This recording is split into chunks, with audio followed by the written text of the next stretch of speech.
Have you ever paused for a moment and wondered why certain people appear in your life at very specific times?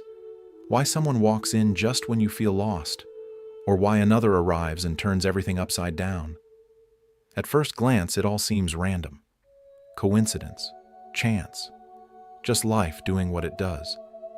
But if you look a little deeper, you may notice something quieter, something harder to explain. Some people feel strangely familiar the moment you meet them, as if you've crossed paths long before. Others trigger emotions so strong that you can't ignore them, even when you try. Buddhist wisdom reminds us that life is not a series of accidents. It is a flow shaped by causes, conditions, and unseen connections quietly unfolding over time. In the Buddhist view of life, nothing arrives without meaning. Every encounter, no matter how brief, carries a purpose. Some people come to comfort you, others to challenge you, and some to awaken parts of you that have been asleep for years. They are not here to reward or punish you. They are here to reflect you. And often, the ones who disturb your peace the most are the ones pointing directly at something within you that is ready to be understood, healed, or released. If this idea resonates with you, take a moment to stay with it. And if you feel guided, gently support the channel by liking this video or subscribing.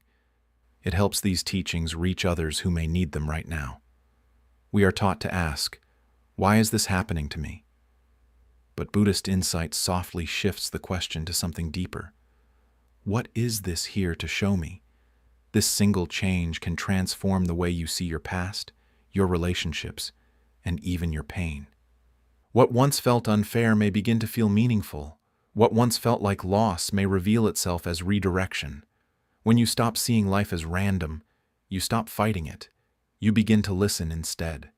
And in that listening, clarity slowly appears. No one enters your life by chance. Every soul you meet is part of a larger unfolding, inviting you to grow, to soften, and to become more awake to who you truly are. To understand why certain people keep appearing in your life, especially the ones connected to pain or unresolved emotion, we need to gently look at the principle often misunderstood as fate or punishment. Buddhist wisdom reminds us that what we experience is shaped by cause and effect, not in a rigid or moralistic way, but in a natural flowing order, much like the way a seed becomes a tree when the conditions are right. What you encounter today is not random chaos. It is the result of countless intentions, choices, reactions, and moments of awareness, some from long ago, quietly forming patterns that now rise to the surface. This is not about blame. It is about understanding. In this view, what we call karma is not a system of rewards and punishments handed out by the universe. It is feedback. Every intention carries a direction. Every action leaves an imprint. Every relationship becomes a meeting point where these imprints intersect. Think of it as invisible threads weaving through time, connecting moments, people, and experiences. When you meet someone who feels instantly familiar, it may be an echo of a shared pattern, not necessarily from another lifetime, but from a similar emotional rhythm. When a relationship stirs deep reactions without clear reason, it often points to an unfinished loop asking for awareness rather than resistance. Our relationships reveal the quality of our inner world, the way we love, the way we withdraw, the way we cling or push away. These tendencies do not appear by accident. They grow from repeated intentions, often unnoticed. When similar relational challenges show up again and again, it is not life being cruel. It is life asking for attention. The pattern continues until it is seen clearly. Once it is seen, it can change. This is where suffering begins to make sense, not as something meant to break you, but as something meant to wake you up. Buddhist insight teaches that when we stop labeling experiences as good or bad, we begin to see their function. Painful connections often expose fear, attachment, or self-abandonment. Gentle connections remind us of trust, openness, and care. Both serve a purpose. Both are part of the same unfolding. When you understand this, the chaos starts to organize itself. Life no longer feels like a series of unfair events. It begins to feel like a conversation, one where every encounter is responding to something within you, inviting you to listen more deeply, act more consciously, and step out of old patterns that no longer serve your growth. Think of the people in your life right now, not in a general way, but one by one. Have you ever noticed how some connections feel easy, almost effortless? Being around them brings a sense of calm, warmth, or understanding without much explanation. These are the relationships that feel safe. They reflect parts of you that are already at peace, parts of you that know how to give and receive without fear. Then there are the connections that feel heavy, tense, or emotionally draining. That one person who always seems to push your buttons. The conversations that leave you replaying words in your head long after they end. These relationships are uncomfortable for a reason. They touch places within you that are still tender, places that have not yet been fully seen or healed. And then there is a third kind of connection, the most puzzling of all. Have you ever met someone who feels strangely familiar, even though you've just met? Or found yourself deeply affected by someone without being able to explain why? That pull, that intensity, that sense of recognition is rarely about the other person alone. It is often an echo of something within you, a reflection of a pattern, a memory, or an emotional rhythm that is resurfacing. These relationships tend to awaken strong reactions, love, fear, attachment, or resistance, not because they are meant to stay forever, but because they are meant to reveal something important. Buddhist wisdom teaches that our strongest emotional reactions are signals. When a relationship brings up anger, jealousy, longing, or deep sadness, it is not a mistake. It is information. Life is holding up a mirror and asking you to look, not at the other person, but at what they awaken inside you. The outer conflict is rarely the real issue. The real lesson lives beneath the surface, in the way you respond, in the stories you tell yourself, in the fears you carry quietly. That one person who makes you feel unseen may be reflecting how often you overlook your own needs. The one who triggers abandonment may be revealing an old wound still seeking care. The one who feels supportive and kind may be reminding you of the love you are learning to offer yourself. Relationships are not simply about compatibility or circumstance. They are invitations. Each one arrives with a message tailored to your inner world. When you begin to see this, blame softens. Curiosity replaces judgment. And instead of asking why someone is the way they are, you begin to ask what this connection is teaching you about yourself. When you begin to see relationships through this lens, something important shifts inside you. The story quietly changes from, "Why is this happening to me?" to, "What am I being shown?" In the Buddhist view of life, every person you encounter plays a role, whether they arrive with kindness or discomfort. Some come as gentle guides, offering support and understanding when you need it most. Others arrive as messengers, carrying lessons wrapped in challenge or conflict. And some appear as mirrors, reflecting truths you may not yet be ready to face. None of them are mistakes. None of them are interruptions. Each one carries wisdom, even when it doesn't feel that way at first. Think of a romantic partner who stirred both love and fear within you. That connection may have taught you how deeply you can care, but also where attachment begins to create suffering. Or consider a colleague who constantly tested your patience. At the surface, it may have felt like an obstacle to your peace, but beneath that frustration was an invitation to develop clarity, boundaries, or inner steadiness. Family relationships often carry the strongest lessons of all. They can bring comfort and belonging, but they can also awaken old wounds, expectations, and unspoken patterns that shape how you move through the world. These connections are not here to keep you stuck. They are here to help you grow. Buddhist wisdom reminds us that awakening does not happen in isolation. It does not require retreating from life or escaping relationships. It unfolds right in the middle of daily interactions, in conversations, disagreements, moments of care, and moments of tension. The people who challenge you are not distractions from the path. They are the path. Each encounter offers a chance to practice awareness, compassion, and discernment. Each one reveals where you are still holding on, where you are still reacting instead of responding. When you see others as teachers rather than threats, power quietly returns to you. You are no longer defined by what happens to you, but by how you meet it. If this perspective is helping you see your relationships in a new light, take a moment to gently support the channel by liking the video or subscribing. It allows these reflections to reach more people who may be walking through similar lessons. Remember, growth is not found somewhere else. It is happening here, in your life, through the people placed in your path, inviting you to become more awake, one interaction at a time. The first step toward healing the heart is not understanding, and it is not fixing. It is softening. Buddhist wisdom offers a gentle practice for this, known as loving kindness, not as a ritual or belief, but as an inner posture toward life. It begins quietly, within you. It asks nothing dramatic, only a willingness to meet others, and yourself, with less resistance. Loving kindness is the decision to stop hardening around pain, and instead, allow the heart to remain open, even when it feels vulnerable. This practice does not require perfect emotions. You do not need to feel love for everyone. You simply begin by wishing well. Silently, in your own words, you might offer a simple intention.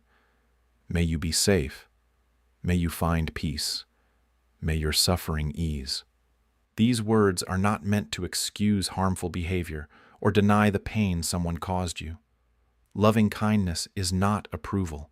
It is release. It is choosing not to let resentment continue to live inside you. The moment you offer goodwill, even quietly, something shifts. The grip of anger loosens. The body softens. The heart breathes again. Buddhist insight teaches that holding on to bitterness does not protect you. It weighs you down. When the heart stays clenched, old patterns repeat. When the heart softens, those patterns begin to lose their power. This is how transformation starts, not by force, but by gentleness. You may notice that when you stop feeding resentment, your reactions change. You respond instead of react. You see more clearly. The same situations no longer control you in the same way. This is not weakness. It is strength rooted in awareness.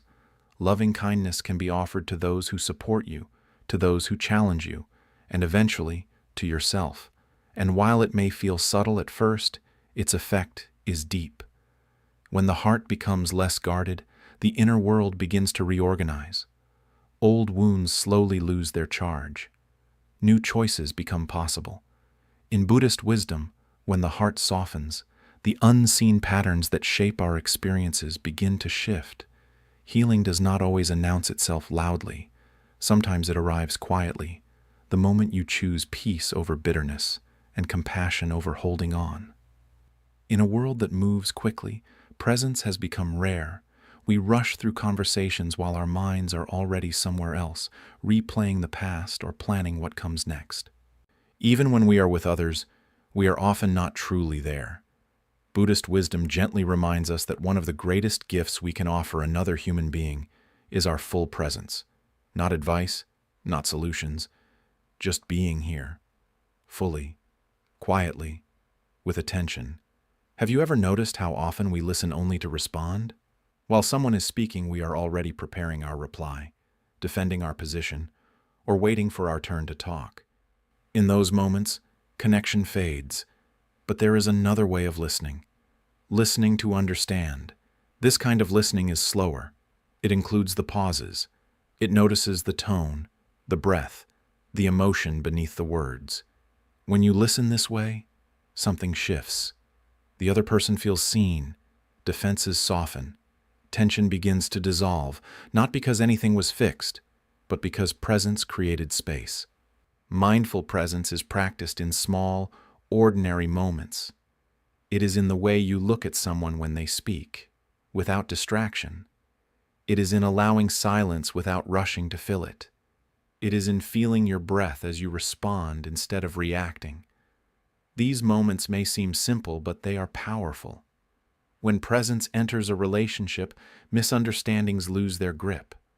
Conflict becomes less about winning and more about understanding. Distance begins to close, one quiet moment at a time. This practice is not only about how you show up for others, it is also about how you meet yourself. When you are present, you begin to notice your own reactions as they arise. You see the tightening in the body, the urge to withdraw, the impulse to defend. And instead of being carried away by these habits, you pause. That pause is where freedom lives. It is where choice becomes possible. Buddhist insight teaches that awakening is found in the present moment, not somewhere else. When you bring awareness to your conversations, your breath, your attention, relationships transform, not because they become perfect, but because they become real.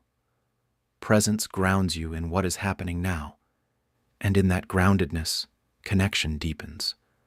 To be truly here, even for a moment, is a rare gift, and when you offer it, both you and those around you are changed by it. There comes a point on the path where understanding is no longer enough. You may see the lesson, you may recognize the pattern, yet something still feels heavy. This is often where forgiveness enters, not as a command, but as an invitation. Buddhist wisdom speaks of forgiveness in a quiet, personal way, not as forgetting what happened, and not as saying that the pain was acceptable. Forgiveness is neither denial nor permission. It is the choice to stop carrying what no longer needs to live inside you. When hurt remains unresolved, it stays active in the mind. It replays itself in memories, in reactions, in guardedness. The body tightens, the heart closes. Forgiveness is not for the one who caused the pain. It is for you. It is the moment you decide that your peace matters more than holding on to anger. When you forgive, you are not erasing the past. You are releasing its power over your present. This is where lightness begins. Buddhist insight reminds us that resentment binds us to the very experience we wish to escape. It keeps the story alive. Forgiveness loosens that bond. It creates space.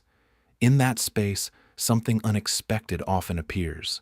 Clarity, calm, sometimes even compassion. Not because the other person changed, but because you did. You stopped feeding the wound with constant attention. You allowed the heart to rest. This does not happen all at once. Forgiveness unfolds gradually.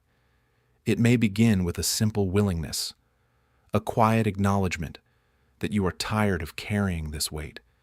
You might ask yourself, gently and honestly, what are you still holding on to? Whose voice still echoes in your thoughts? What would it feel like to lay it down, even for a moment? These questions are not meant to rush you. They are meant to open a door. When forgiveness takes root, something shifts in the inner landscape. The grip of the past loosens. The nervous system softens. The future feels less shaped by old pain. In choosing forgiveness, you choose yourself. You choose peace over punishment.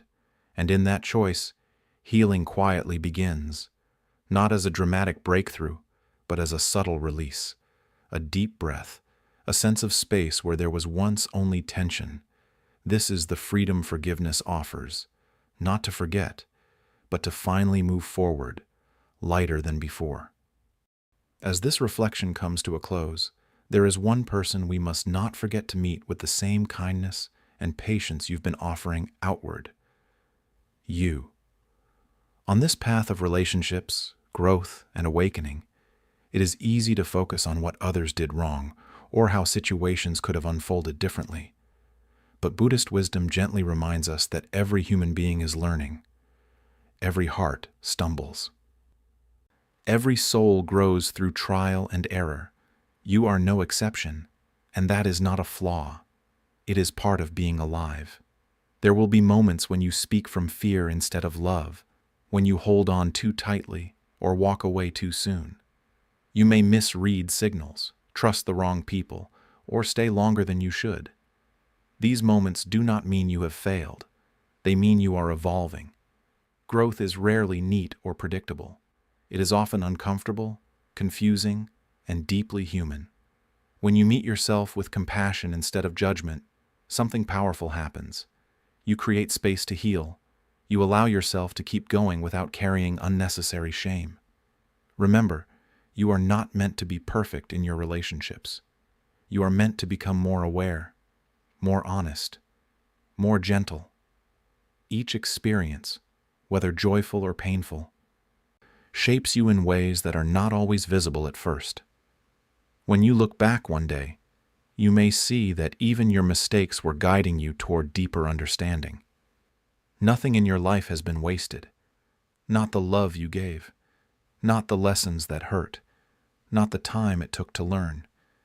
Just as no one else enters your life by chance, you did not arrive here randomly either. Your presence matters, your journey matters, and every step, even the uncertain ones, is part of a larger unfolding. If this video resonated with you, take a quiet moment to reflect on what this season of your life is teaching you. And if you feel called, gently support the channel by liking, subscribing, or sharing this message with someone who may need it. Not out of urgency, but out of care. Until next time, walk gently with yourself. Be patient with your becoming.